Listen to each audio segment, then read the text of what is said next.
And get this party started. Only 4 minutes late, which is way better than any of my games. All right, I am Adam. This is RT Talks. We are talking with Mike Shea of Sly Flourish about marketing and your tabletop RPG business. Great. Yeah, I just want to go ahead and say that if you're listening live, we will answer community questions at the end. You can post those in the RT discussion text channel, and they will be checked periodically. So, Sly Flourish, that is a that is a name that I have heard. Which I think is the inevitable goal, isn't it? I don't know. Did you play 4th edition D&D? Because you'd heard it then, too. Unfortunately, I missed the boat on 4th edition. It's the name of a rogue power in 4E. I didn't know. That's where it came from. I was tempted to ask what the origin of the name was, because I frankly always wondered that. I just figured it might be like probably everybody already knows. I don't want to be I don't know. looking silly on that front. Yeah, it's pretty cool. It was a rogue power that let you use your charisma for your attack modifier, which is pretty cool if you think about it. Like attacking with a dagger with charisma. Oh, man, so. Yeah, that's so perfect, actually. Hey, I'm handsome. Let that hurt you. I don't know. Right, exactly. Yeah. Little dance. Yeah. Okay. All right. So what I mean to say, of course, is that it is a recognizable brand in a field that's sort of clamoring for the views of those who are online and plugged into the tabletop RPG sphere. It's quite impressive what has been done. I owe it all to serendipity. And good luck.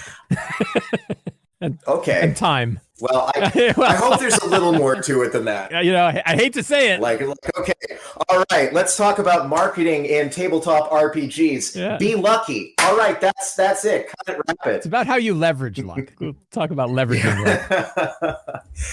Yeah, that's exactly it. So, it's kind of like any good game. Mm-hmm. There's an element of luck and there's an element of skill, of knowing what to do with what luck brings you. Right. A D12 is better than a D4. That's right. True. I've often, about at least, 3/4 of the time. Mm-hmm. Yeah. Or rolling 3 times is better than rolling once. Certainly so. Rolling thousands of times is better than rolling once. Yeah. As many extra attacks as you can get in there. That's right. Yeah. All right. I do know one thing that our folks have struggled with. I know because we are frequently talking about it in the Rising Tide Discord community, is that, well, we get into the field because we love the game and because we have particular skills that we can bring to the fore, whether it's art or writing or what have you. And then you find out that there's all these other fields that you rather have to be up on. Yep. Things like marketing and business. And it's almost audio engineering. Even audio engineering, if you want to have a video or audio presence. Yep. What's the difference between 3200 Kelvin lighting and 4200 Kelvin lighting? I don't know. Got to know about that kind of stuff in the TTRPG industry. All I know is that people apparently enjoy light. Is they like light. That's as far as I've gotten personally. But what's a key light, right? Light. What's the offset light? It's like a key blade. Yes, it is a incredibly multidisciplinary industry, especially if you're running your own thing. You got to know a little bit about a lot of things. Did you have an awakening to that? Yes, I did. And I emailed a mentor of mine about it. And I think it was 4 books back. I wrote a book called Ruins of the Grendelroot, a book of 10 5e adventures of 1st to 5th level set in an underground, a limitless underground chamber with many subchambers and all kinds of things. And yet had this happy little town that existed right in it. Sure. And really loved this book and still love it. And like on my own Discord channel, there's a channel where people talk about the games they're running there. And it just, every time I hear their stories, it makes me almost tear up. And I was done with it. And I emailed my mentor, somebody I'm not going to name drop, but somebody who's pretty big in the industry and had luckily knew my stuff enough that I could regularly email him and say, hey, what do you do about healthcare? Yes. Right. Or what, how do you handle all these questions, right? Like, what do you do? Yeah. How do you handle, not about like game design, but like, what do you have an S corp or a C corp or a pass through? Right. Like all the, I understand that taxes are involved. Like, right. How do you, what do you do? This is the best way to handle your expenses. You use QuickBooks. So all those multidisciplinary things we're talking about. But I asked him and I said, I just realized in this that I'm not a writer anymore. I'm a publisher. Oh, boy. And he's like, yeah, yes, you are. And I was like, I don't think I like that. Like, that's not what I want to, I don't want to be a publisher. Like, I just want to write stuff and have people find it and make the products beautiful and sell, maybe make enough money to spend more time on it. Like, I don't want to be and it's like, that's what a publisher is, right? Like, that's, Yeah. And so that was that was sort of a moment of awakening of sort of transitioning from like internally from being a writer to being a publisher, even though I had kind of done a lot of that sort of thing before.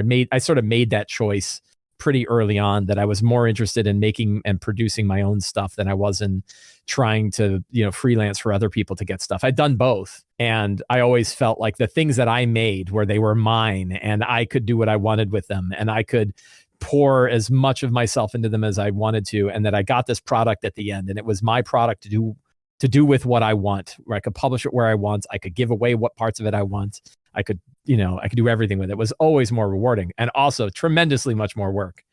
And I still do freelancing work now. And it's very, very nice to write something and be like, that took an afternoon.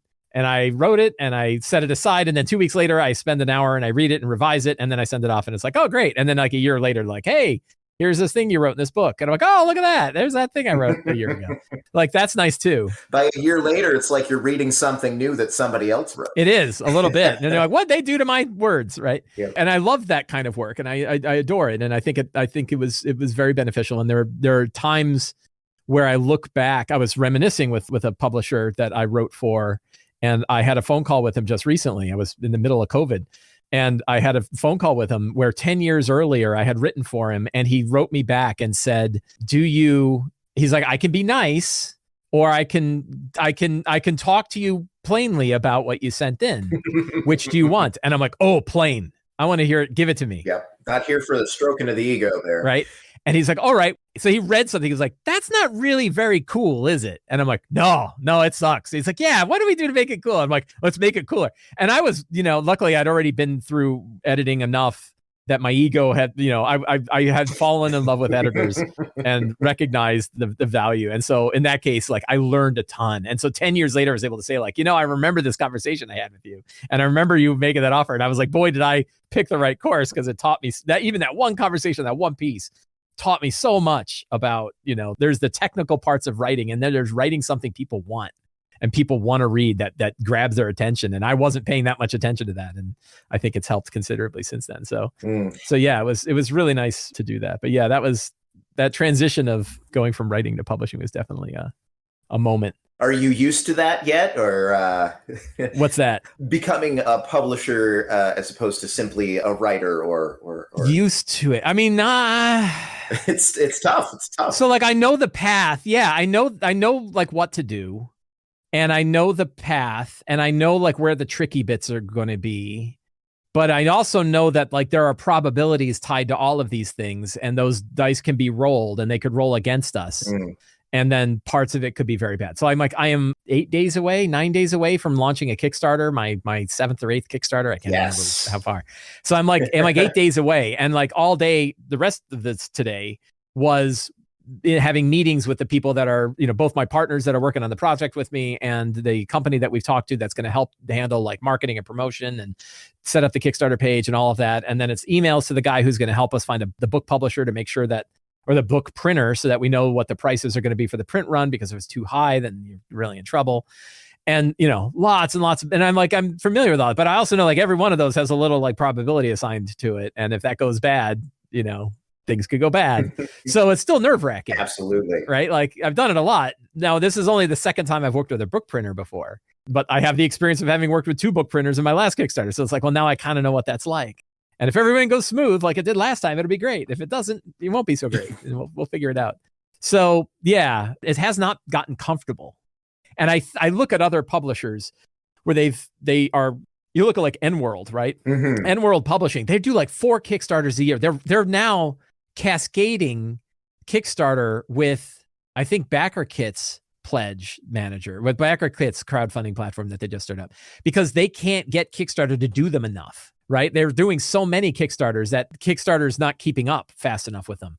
And I'm like, I can't even imagine trying to run that. Like I'm doing one every other year then it's really nerve-wracking. And now granted, I don't have a staff. That's true. I mean, if you had one. Yeah, I look at that and it's just, I can't imagine the stress of doing that. So yeah. I'm questioning my own motives a little bit as to why I asked you if you're used to it. I'm like, why did I ask that? That's a strange question. Well, I mean, you're right. Yeah, it's not an unreasonable question. It got me thinking. Yeah. Right? Yeah. And I think it's because people may look at you and they might say, oh, consummate professional. I couldn't measure up. So I think it's probably good for people to hear that it's just a little strange for you as well.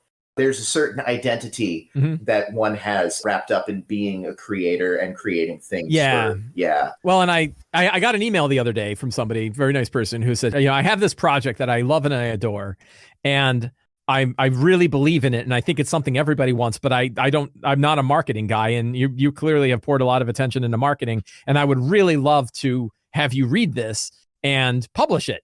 Right? Like I want to use, I think that Sly Flourish could be a fantastic way to take people's work and build it together and publish it. And I'm like, what makes you think I barely want to do it for my own work? Right? Like, I love you and I'm sure your project is great, but I hate to tell you, the rest of the Sly Flourish arm is there to get my writing out, right? Not other people's writing out. Right. So, except in different circles, again, in partnership with two people that I've known for 15 years, that's different, right? Right, yeah. But there are other groups where they would work that way, right? They are a publisher. One of the groups I'm working with is a publisher where, they don't really have a slush pile and people can't just email them and say, hey, there's this thing.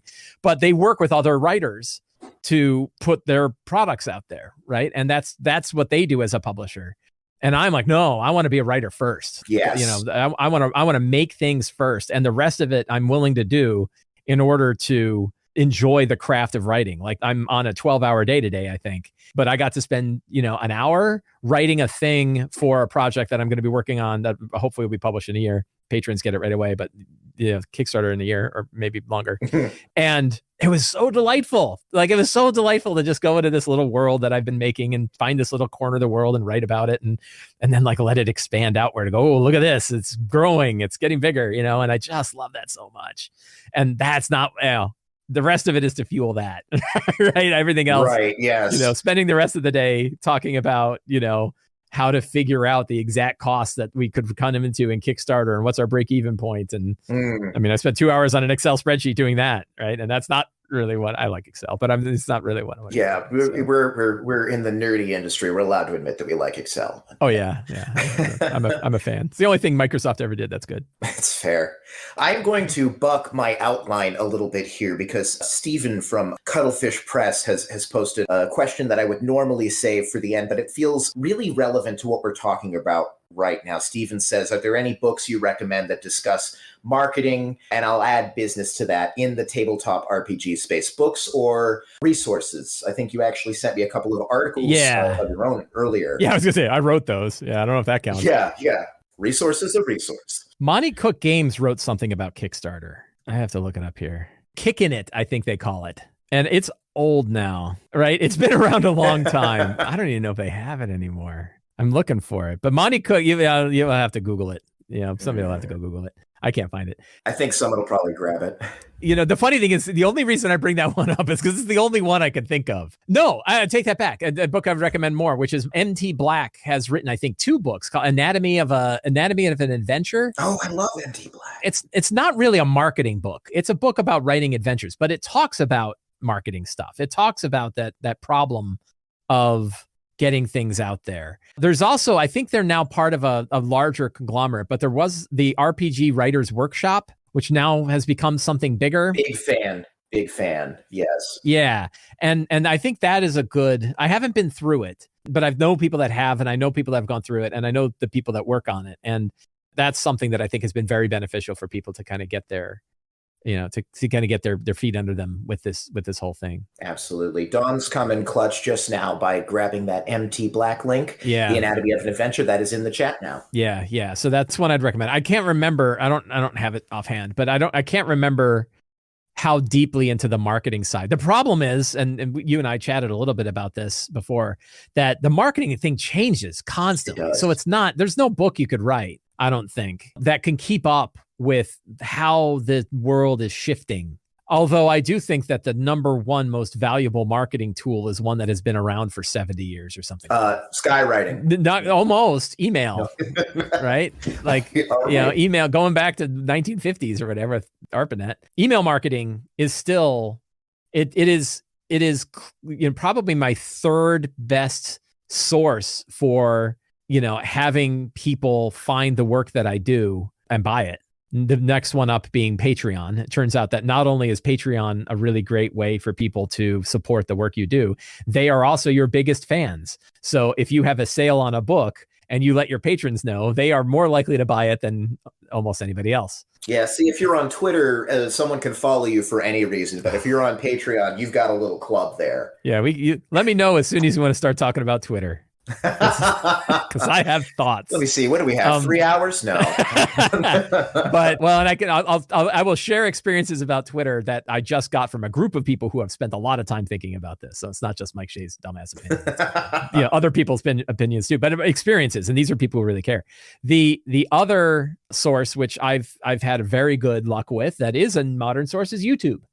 I didn't spend a lot of time on YouTube, and then I started spending a lot more time on there. And I couldn't say why my YouTube channel has gone up as well as it has, but it has over the past couple of years. And that has a very good return, I will say. It is a fantastic way for people to find your stuff. I see Dommel says, follow Mike on Twitter. I'm not on Twitter anymore, so don't bother following me.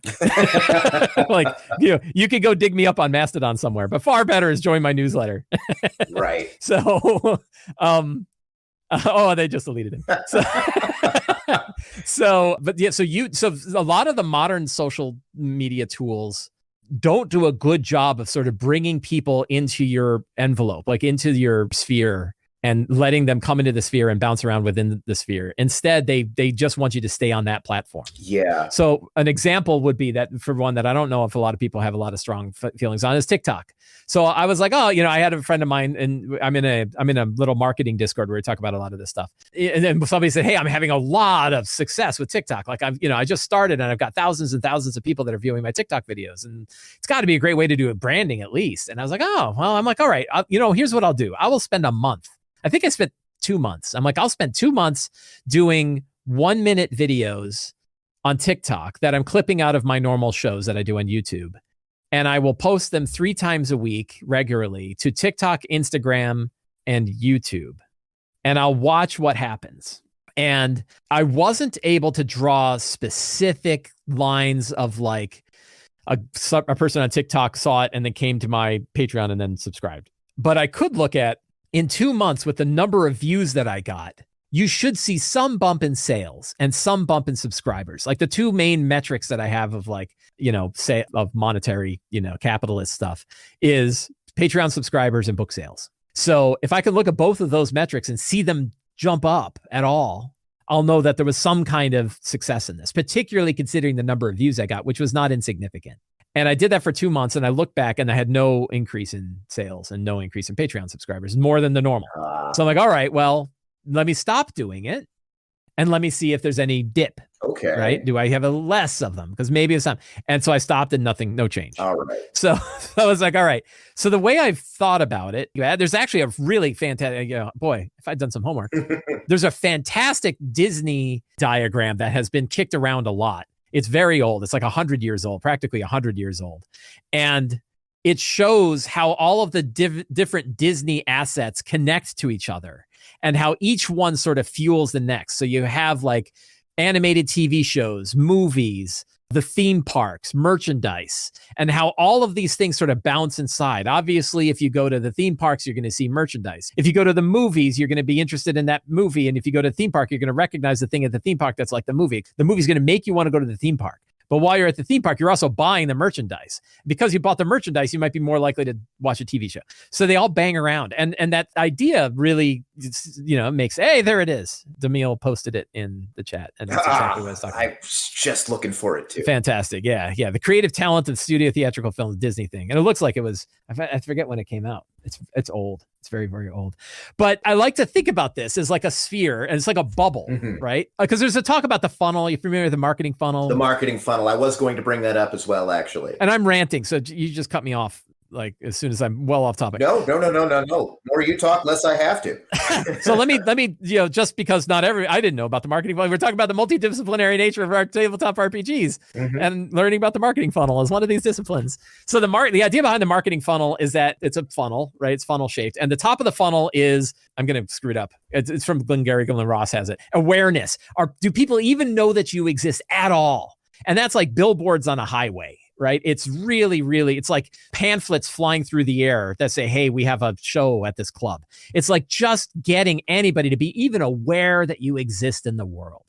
And that's sort of the top of the funnel. Then the next part of the funnel is interest. Are people actually interested in the thing you have? And they may not be interested in you. They might be interested in that thing you have, right?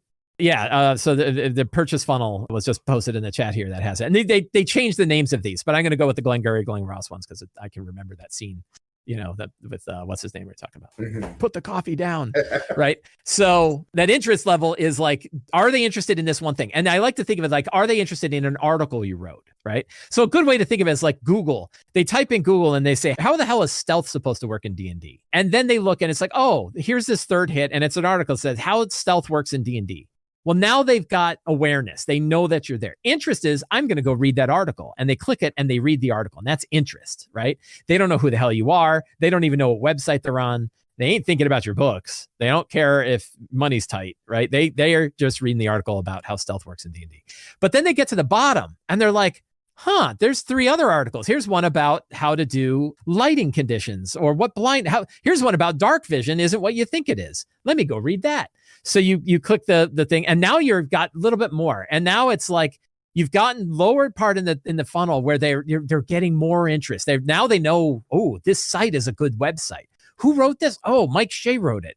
What has he done? Oh, he used to freelance for Wizards of the Coast, or he does this thing, or I heard he's doing work on Matt Colville's thing, or whatever. And then they get down to like, oh, he wrote a book called Return of the Lazy Dungeon Master. I'm lazy. I want to buy that book. And then they buy a book, and that's the bottom of the funnel. It's like they bought it. Right, yeah. So that's how the funnel works. But what I find is that a more useful model that actually better follows the behavior that I have seen is that you have the bubble of just people on the outside living their lives that aren't aware that you exist. And then every so often they pop inside the bubble.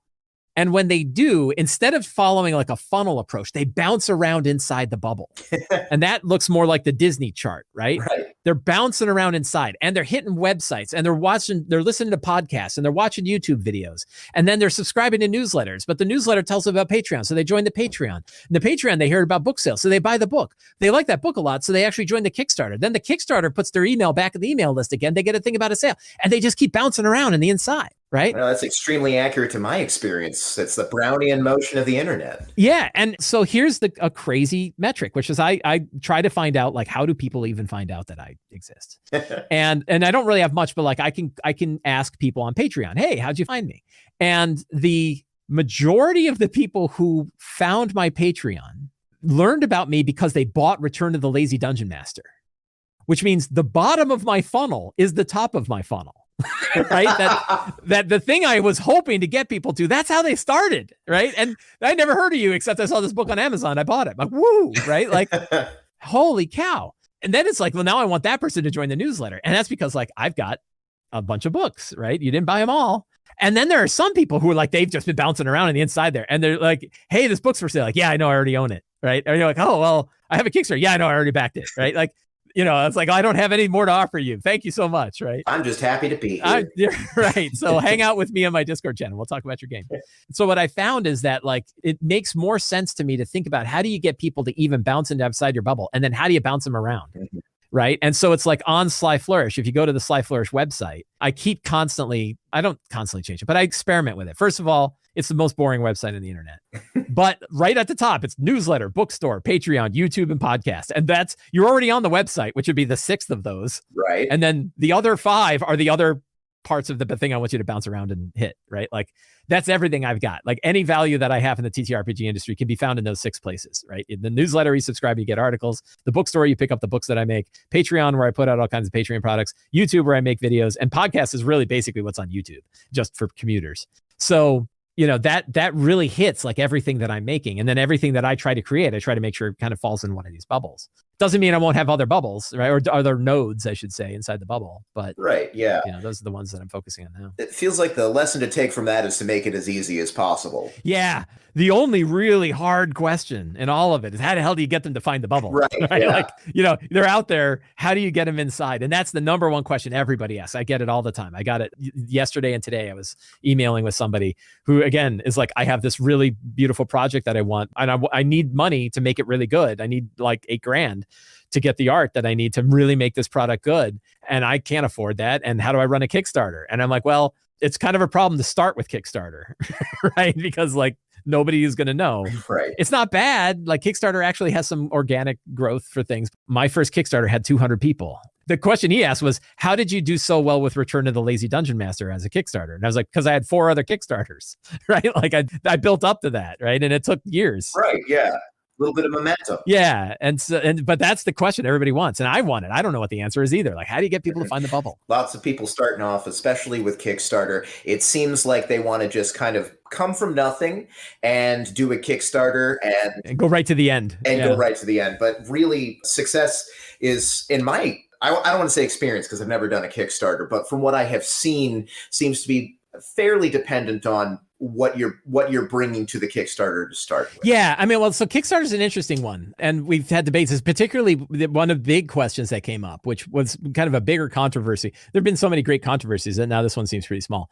But when Kickstarter was toying around with crypto stuff, they were going to do a blockchain thing, and a lot of people were like, "I'm done with Kickstarter. Right? The last thing in the world I want is a platform that does blockchain stuff." And I certainly agree completely with with not liking blockchain and not liking any of the kind of crypto stuff. But I was also like, the problem is for every $1 you're holding from Kickstarter, it's 95 cents that goes to the creator, right? So you're really hurting creators disproportionately to Kickstarter because Kickstarter mentioned blockchain. And I'm obviously still using Kickstarter. But one of the reasons why is because 40 to 60% of the people who find a Kickstarter come through Kickstarter. They're not coming from any other platform. So the biggest marketing platforms you can aim at it. And like for the Lazy DM's Companion, I did. Every ounce of marketing power I had, and I'm about to do it again, went towards Kickstarter. And it was still the majority of the people who backed it came through Kickstarter. And a really interesting thing was that through Kickstarter and through BackerKit, we had an opt-in to an email newsletter, right? Hey, you bought my book. If you like it, join the newsletter. And the amount of people that subscribed to the newsletter doubled my newsletter in one Kickstarter, which meant not only did they give me money to buy the Kickstarter, not only did they find me from some avenue that wasn't mine, now they've joined in to become, they bounced around inside that bubble. So finding those platforms, and actually DriveThruRPG does this as well. That I just did a sale on, I can pull up the data. Give some real data here. Oh, hey, wow. We have real data. So I did a one-day sale on DriveThruRPG. And one of the things that shocked me, because I've been watching like, oh, well, which sites, how does email newsletter do compared to DriveThruRPG's email your previous customers, compared to YouTube, compared to Patreon, compared to Mastodon? We'll get to Mastodon and Twitter here. I got an interesting thing about that. But the thing about it is, I think it was 40% of the sales after throwing around, I threw 30,000 emails out to people, right, about the sale between MailChimp and DriveThruRPG. Some of those hitting the same person twice, unfortunately. And after pouring a lot of energy into marketing the fact that I had the sale going on, 40% of the people who bought the sale came from DriveThruRPG organically, like not either they might have gotten in from my other ones and then the connection got broken, right? Like the thing that tracks it disappeared. But looking at it, I'm not sure that that's wrong. I think that it's very possible. DriveThruRPG on its own is a platform that drives people to your products under the right circumstances. That this is through a deal of the day, right? If you can put your product up as a deal of the day and drive through. So those platforms that bring new people to your work are that good way of kind of getting people in the bubble and trying to find what those platforms are. I don't really know much about like itch.io. That I know a fair number of people use. Some folks swear by it, yeah. In my experience, itch.io, and not only my experience, but like what I've heard, it's not a platform that brings organic people to your product, at least as much as what I've heard from DriveThru. Now, maybe people who spend a lot of time, they're like, no, you're wrong. And people absolutely find products through itch.io they never find anywhere else. But like I've had a book up there forever, nobody ever found it. And meanwhile, they do find it on other platforms without me having to advertise it. So trying to find those platforms that are also not parasitic platforms, that don't take something more than they're giving. That's an interesting little, I'm going to make a note about that. Yeah. Oh, I'm going to say something very unpopular if you keep pulling that thread. So platforms that are good for your product that also bring their own audience to your work is really great and hard to find because everyone's also trying to compete with it too, right? Yeah, absolutely. Let me see. I had an outline, and I was going to ask you about your personal social media journey and what you found works and what you found does not so much work.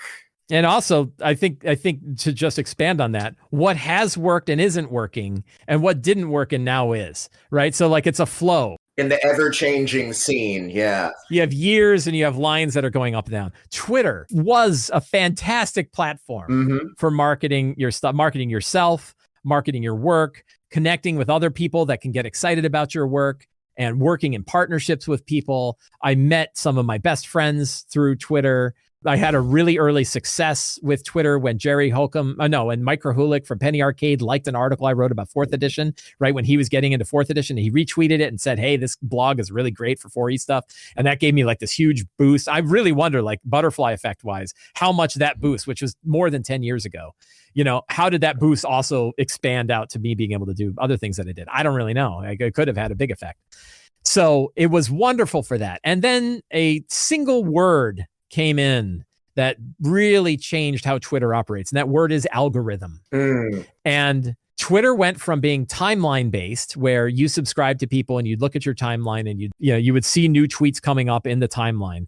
And I actually hated it because I was always like, well, the only loud people are the ones that are getting attention, right? Like anybody that posts, 10, 20 times more than somebody else is going to get 10, 20 times the attention that anybody else would get because everything's time, right? Like what's the likelihood that I happen to be on Twitter at the time when the right tweet is showing up? I've been having that problem with Hive. I don't know if you're familiar. I am. Sort of like a Twitter clone and everything like that. And it's just kind of impossible to get a word in edgewise on that platform. I totally, Hive cracks me up because I subscribe to Hive. I'm first of all, I'm really angry with this centralized, single control platform where a small group of people can control the platform that all of us are talking about. I'm going to go to this other one that's a single control platform with people that I don't understand. So, but also then I opened it up. I'm like, I can't read this text. I'm old, right? Like this text is really small. I want the platform that's got big text. Yeah. So I haven't spent a lot of time on Hive. So I felt like, what would really help is if Twitter had some algorithms that would take the tweets that are most relevant to me and show me those instead of it. And I'm like, wouldn't that be a glorious utopia? And it turned out it was horrible, right? It turned out that the algorithm wrecked the platform in many ways because it turns out it's like, we like anger. So we're going to fuel anger, right? So when they switched to the algorithm, I wasn't even that excited because I was like, I want my algorithm. Like I want to write my own, or I want to know what the algorithm is. Like, wouldn't it be cool if Twitter had a way for you to tell it how you wanted it to rank tweets? And I did. I'm a software engineer by trade as well. Oh, wow. And I wrote my own little Twitter listener that would figure out, it would do like a sort of a metric on every tweet and figure out like which tweets are the ones that Mike might be most interested in. It would give me a website that would say once every 3 daes you can check this. It tells you which tweets you should look at. And that worked actually pretty well. It was shockingly good. But then it turned out that they didn't want their, Twitter's algorithm isn't so great. And really about certainly a year ago, but probably as back as 2 years ago, I saw a dramatic drop in the engagement of my tweets and certainly the engagement of me ever linking a product. Right. And I know other people saw this because I saw this trend of like, I'm going to post a tweet without a link and then through a thread, add the link to the bottom so that the algorithm doesn't lower it. And that's not effective. Like you've just buried your link, right? Like that certainly can't work. Yeah. What I found is that the engagement across the whole thing disappeared. And then also we had all of the, I want to get into the whole Elon Musk buying Twitter and what that did to the whole platform. But at that point, I'm like, A, it doesn't serve me as a business. And B, I now hate it here. So I'm leaving, right? And I wrote a little, I'm leaving. And I keep the account because I don't want somebody else to take it. It was neither valuable to me as a business, and it certainly didn't make me a happier person. So I was sad because I used Twitter for more than a decade, right? I loved it. And that was the beginning of Sly Flourish, was both the blog and Twitter. And then it fell off. And I have to kind of look and say, no, I'm done with it. So the interesting metric I'll give you is that the last time I had done a sale on Twitter, so I had 48,000 followers on Twitter. I had a pretty big Twitter account. Well, what's interesting is it growing even though I haven't been there? Mine's certainly slocked off since I popped out. So 46,000 followers. So I had a lot of followers, right? That's a pretty big, decent sized account for the TTRPG industry. Yeah. And I would get maybe 6 sales when I would do a sale on a book. I'd put it out there, and I wouldn't get near 46,000 impressions on that tweet. It was not showing them to those followers. And then the engagement, even if I got an impression, was really low. And then the people that would actually click it was really low. And then the people that buy it from the click was really low. So with 46,000 followers on Twitter, I got the same number of sales that I get with 2,000 followers on Mastodon. Oh. And I don't even really think of I don't advertise that I have a Mastodon account. I'm just like, well, I'm just following people there and seeing what it's like. And it doesn't have any algorithm, right? It's all who you follow in the timeline that you follow them. And yet people bought my book there. The same number of people bought my book that bought it on Twitter with literally 1/20th of the followers. So that tells you something. Right, yeah. Right? That tells you that there's something kind of goofy. Now, neither of them are platforms that are really a big deal. I would, email marketing way better, YouTube way better, Patreon as a marketing platform way better. For me, for the experiences that I've had. That's certainly been the case. But I will tell you that I was just on a call with the company that's going to help me put out this Kickstarter. We were talking about, we were joking about Twitter, and they both like, yeah, Twitter was done 2 years ago. Like as a marketing platform, you might as well put out a tweet because 6 sales is better than 0, but putting any energy into it is probably not worthwhile. And I've talked to friends who were like, they were working on contests. They were doing promotions, trying to get people to follow them on Twitter. But it doesn't result in anything. It doesn't, getting followers doesn't matter. And I think that's, I'm just going to keep ranting, but like, I think a lot of the social media platforms, and I've read articles about this with TikTok, followers just don't matter. Like I have this, not to get all math nerdy, but followers are log useful. Whatever number of followers you have, the log of that is what's actually is the score to matter. So like 1,000 followers is only one increment better than 100 followers. 10,000 is only one increment better than 100 followers, right? That it takes orders of magnitude more followers before it's worthwhile. Oh. And what it means is that it's not, followers don't matter, impressions matter. People seeing it matters. And so, you'll have a YouTube video, the number of views I get on YouTube aren't proportional to the number of subscribers I have on YouTube. They're about the popularity of that video, right? And I've listened to YouTube. There were YouTube engineers that were talking about like how the algorithm works. And the algorithm is completely based on the person watching it, the person coming to YouTube, the individual customer, and the video. It has nothing to do with you. It has nothing to do with your past performance. It has nothing to do with anything else. It's about what is that video doing? And is that the kind of video that this person is going to want to see? And if so, I'm going to put it in front of them, right? And that's how TikTok works. That's really how Twitter works now, kind of. I don't know if it's even working. And, it's YouTube. They all kind of work that way. And everyone's trying to chase the algorithm to figure out how to get it. And the answer is, the algorithm is being chased by producers who are being chased by customers who are being chased by the algorithm. You're getting in this like weird cycle where you're never going to catch your own tail at the end. You're never going to actually meet that. So YouTube just says, just try to make good videos, right? Just like make things people want to watch. And you're like, that's not helpful. Yeah. I want to know how to game the system. Like, no, that's probably the best advice you're going to get on it. Well, and as a member of the tabletop RPG community, chances are if you like something, if you make a video that you would want to see, there's probably other people who want to see it as well. Yeah, it's interesting because like I watch a lot of other TTRPG videos and the number of people that I regularly watch is pretty low. And I don't know if it's just me. It's like, well, I'm looking for a different thing than most people are when I look at videos. There are a few people that I really, really like. I love Bob Worldbuilder. Yeah. His videos are fantastic. They just make me relaxed and I feel good.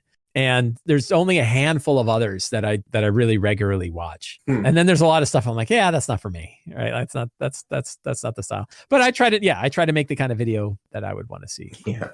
All right. We're getting kind of towards the end of the talk here. It's been really, it's been very interesting. I don't think I've heard a single bit in here that doesn't warrant, honestly, following up on. I feel like we could just continue talking forever about this. Oh, yeah. But I would like to get into some of our community-generated questions here. Yeah. I think we'll probably try to crack through these fairly quick because we have generated a fair amount of them. People are very interested in this topic. Cool. Pending data says, what is your favorite tool for marketing, whether it be a certain social media, placing ads on streams or podcasts, newsletters, or anything else? I believe you basically said email, but if you could maybe qualify it a little bit. Sure. I got to go with Patreon. Nobody really thinks of Patreon as a marketing platform, and it's inside the bubble, so you still got to find a way for people to get there. Same is true with email, though. You got to find a way to get them to subscribe. So on the presumption you've already gotten them in, then finding a way to set up a Patreon, or, I know there are other platforms, but I don't know that any of them have sort of the reach that Patreon does. But Patreon is both a way to reach your, actual fans that are willing to throw money your way every month, and a way to I've been using it to test stuff. So I like my last book, The Lazy DM's Companion, all of that material was given to patrons month over month, over a period of a year. So they saw all of it, and they tested it, and they tried it, and they gave me feedback on it. And they got the benefit of seeing all this stuff a year early. And I got all the benefit of their feedback. And then I took it and turned it into a Kickstarter, right?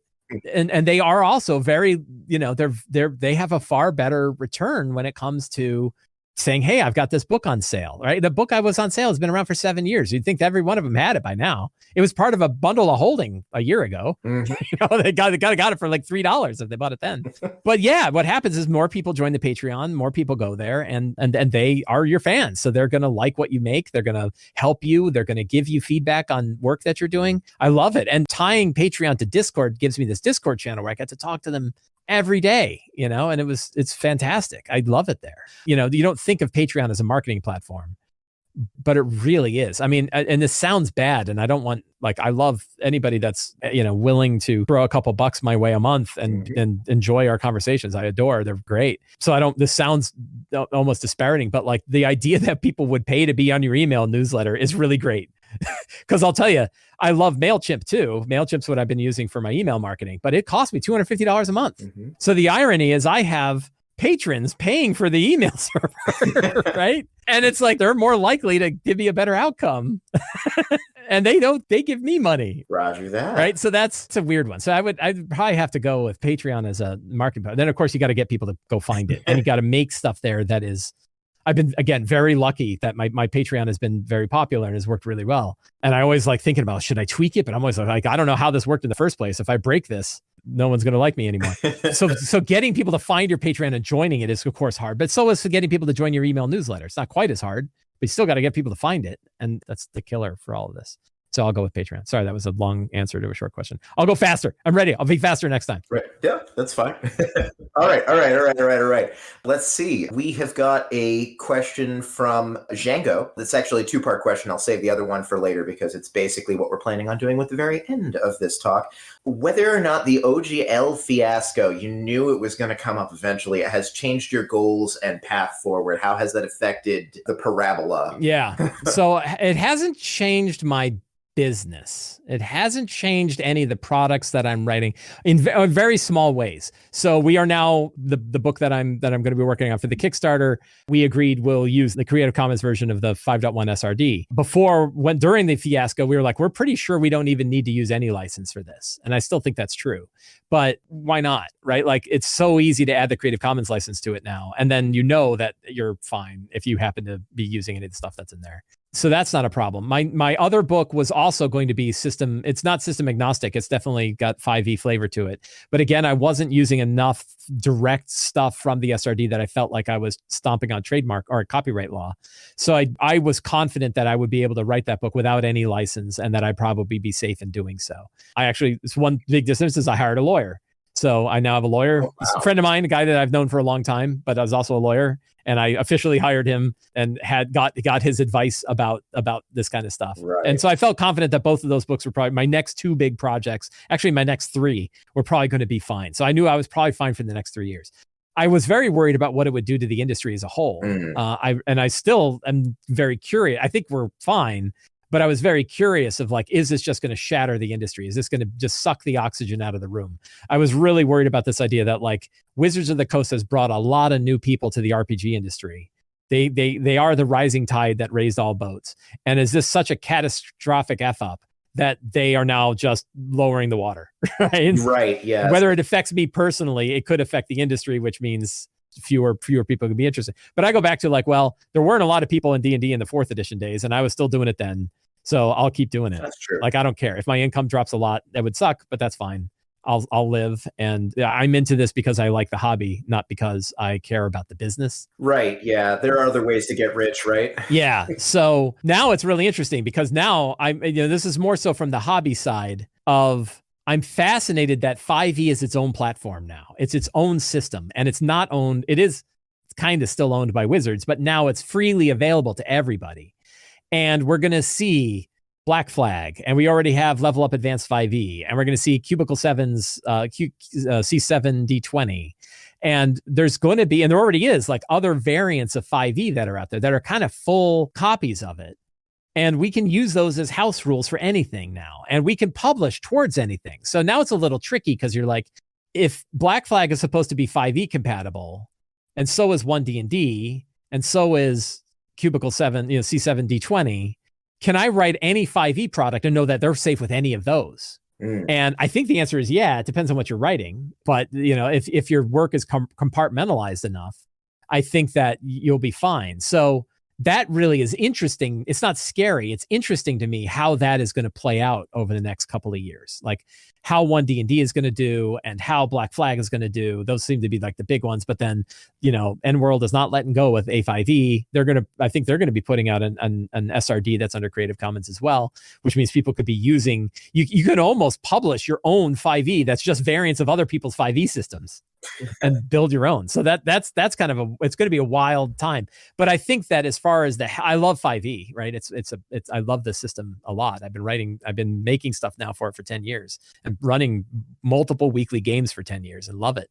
So I'm very excited that the platform is now really independent of the publisher, and excited to see how these different publishers are going to bring things to it, and that we can sort of use all of them. Fascinates me, and both from a publisher's perspective, but also mostly as a hobbyist, mostly as somebody that just likes playing RPGs. All right. Let's see. We got pending data again, who also says, how do you prefer, and do you have any quick tips for marketing a crowdfunding campaign? That'd be like Kickstarter, right? Yeah. Kickstarter, crowdfunder. Yeah. I will share the things that I do. There seems to be about 3 key moments that you really want to market your crowdfunding campaign. That is right when you set up the notification page where people can be notified when the Kickstarter is going to go live. There's a lot of attention applied to this now, more so than there was when I first started working with it. So what I do is I create a list of like, these are all of the different things that I have to do to market it. And I do those at certain times. And I do one before the Kickstarter is going to launch. I do one within the first 3 days of the Kickstarter, and I do it again at the last 3 days. And I'm going to rattle it off, so I might miss some. But generally what I do is I send an email newsletter out, very short email newsletter to everybody on the newsletter list that says, hey, this Kickstarter is either coming or the Kickstarter just started. And very basic, come here, click this link and be notified, or come here and sign up and join it. It's going to be great. And you do it at the beginning and you do it at the end. So I do that for MailChimp, or for my MailChimp list. I do it for my Drive-Thru RPG previous customers. One thing that I do is my Kickstarters the PDF is always available through Drive-Thru. And so as long as the PDF is available, it doesn't have to be only available through Drive-Thru. But one of the ways that a customer can get the PDF at the end is by getting a link that adds it to the Drive-Thru library. And that lets you use all of your previous Drive-Thru customers. You can email them about the Kickstarter. You have to let Drive-Thru know, and they'll say, yeah, we'll whitelist you for this, or you send us the note, we'll send it on your behalf. But then you can send it to every customer who's ever bought your book before. Hey, I got a new Kickstarter coming out. So that is a big email blitz. Then obviously marketing it to Patreon is the next big thing I do. And then I do a YouTube video. I try to do a video that focuses on that thing. A lot of times, like I did this yesterday, and it's going up on Wednesday, of like let me walk you through the whole sample that we're going to give away. And so it's like a 12-minute video where why we do it. And, I love the book, of course, but I want to try to project the fact that I love this book and that they'll love it too. That's something I do. And then, of course, like, I joke about, and then throw it up on Mastodon. I think those are like really the big avenues that I hit for any given crowdfunding platform. And then, hope that the crowdfunding the source itself also brings in its own people. There's not a lot of other things that I found have a really high impact. So like advertising on someone else's YouTube show, for example, I've done it and I haven't really found a big impact from that. getting on other people's email lists. The only one that was really successful is I had somebody that I knew who had a big email list. And he said, look, I will advertise your Kickstarter for 10% of what I bring in. And I'm like, that's great, because I can give him a tracking link and I can see exactly how many sales came in, how many different backers came in from his email list. And then I give him 10%. And that's a pretty cheap advertisement cost, frankly. So, that's not a bad one. Even if it's not a lot, it's like, well, it's a percentage of the money coming in. So that works. I have the last 2 times used BackerKit's marketing arm. You kind of have to be opted in. Like they have to want to do it for you. I'm lucky that I had enough big Kickstarters already that when I reached out to them, they're like, yeah, we'd absolutely do it for you. Because they have like human beings that are doing it. They need to know that they're going to make a certain amount of money before it's worth human beings spending time on it. And I found not only a lot of success in that directly, and they're advertising to like, usually it's Facebook, right? They will manage all of the Facebook ads on your behalf. And they'll test out different ads to see which ones work and which platforms and which audiences they want to reach out to and all that. And that's apparently changed a lot in the last year because of Facebook privacy settings and stuff like that. So I don't know how useful that is. But I have found, and I've talked to other friends of mine and other people that have done this, who found that Facebook marketing brings in a lot more people than it appears to. So you'll see exactly how many people came in from a particular ad and actually backed it. But I've had a friend who ran 2 Kickstarters within a few months of each other, one of which he used BackerKit for their marketing arm for Facebook. The other one he didn't. And he made 5 times more money and 5 times more people backing it for the one that had BackerKit. And that wasn't even close to the numbers that BackerKit was reporting. And the only thing he could point to was, it looks like a lot of ancillary people found his Kickstarter through BackerKit's advertisement plan than it even tracked. So that was also really useful. So I think those are probably the big ones. Those are the big ones. All right. We basically have time for one more question here. We're leaving a couple on the plate, but I think you've actually managed to answer quite a lot of them just in terms of getting around to all the different corners of this topic. So this question actually there's this one. What was the parasitic platform? Is that going to be the question? I wasn't going to go that far. I don't think we want to dig ourselves in deeper here, actually, at this point. All right. It's actually a question about, a couple of people have mentioned this. You mentioned mailing lists with quite a lot of, it sounds like you have a lot of support for that. Mm-hmm. And the question is how do you go about making a mailing list? Mm-hmm. What sort of sites can you use? I think you mentioned MailChimp. Yeah, I use MailChimp. It's expensive. The nice thing is it's expensive based on the growth of your mail list, but you better be making money from it, because I'm paying $250 a month, right? It's a high expense. Now, it's $250 a month for 15,000 subscribers, so it's a lot. But it's not a lot if you're not making money with it, right? And most months I don't, because I'm using it to push blog articles. One thing that I'm sort of lucky or just, right circumstances is that I've been writing weekly articles about D&D and RPGs for more than 10 years. And I'm just used to doing it. I do it all the time. I have a backlog of 50 articles that I haven't even published. So for me, sitting down and writing 500 to 1,000 words about an RPG is like falling asleep. It's really easy for me to do at this point. And a lot of people don't do that. They don't have the rhythm. They don't have the cycle. They don't have it. So for me, suddenly being connected to the idea of newsletters was like, oh, I could just hook this RSS feed up to this newsletter. And now everyone's getting a newsletter every week that they get direct value from. It's something that I've changed the style of how I write them. But it's just part of the rhythm that I've already been using. And for other people, then they set up a newsletter. They're like, great, I've got it. Now what? And they don't write articles and they're not reaching out to them. So like, finding that way of like, how do you reach out to the people that bothered to subscribe and give them something that's going to make their day better, right? That's going to give them something that's going to make them happy, give them something that's going to make them think, give them a gift, give them a tool that they can use. And a good example, so MT Black, who I mentioned before, he started up a newsletter. You should totally subscribe and check it out. And his newsletter is, here are the top articles that I've seen about RPGs this week. And it's very short and it's just a list. And it's like, he goes through and reads a bunch of articles and he takes note of the ones that really caught his attention. And so he's using it as an aggregator. He's using it to be a curator of the articles that he thinks. So you're getting a little bit of the mind of MT Black in what's going on in the industry. And that's a really valuable thing, right? That's for free, right? So that's a really, really nice, valuable thing that he gets. And I've heard this other thing that, like, for every email you send trying to sell something, you should be sending 3 emails that are giving something to the reader for free. Ooh. And I think that that's a strong idea. And it's of course a strong idea because it happens to fit my way I operate. So therefore I like it. But like, I think that it makes sense that like, if you're getting something from them, it's really good. There is a marketing guru guy named Seth Godin. He used to work for Yahoo. He's written a bunch of books about marketing. And he has a newsletter. And sometimes his newsletter is one sentence. Like sometimes it's shorter than a tweet, right? It's just, here's a thought about how to reach your customers and every day. And I like it. It's just this fun, quick email. You go and you read it and you send it. So the emails don't have to be big. They don't have to be long. In fact, I bet you they're better short.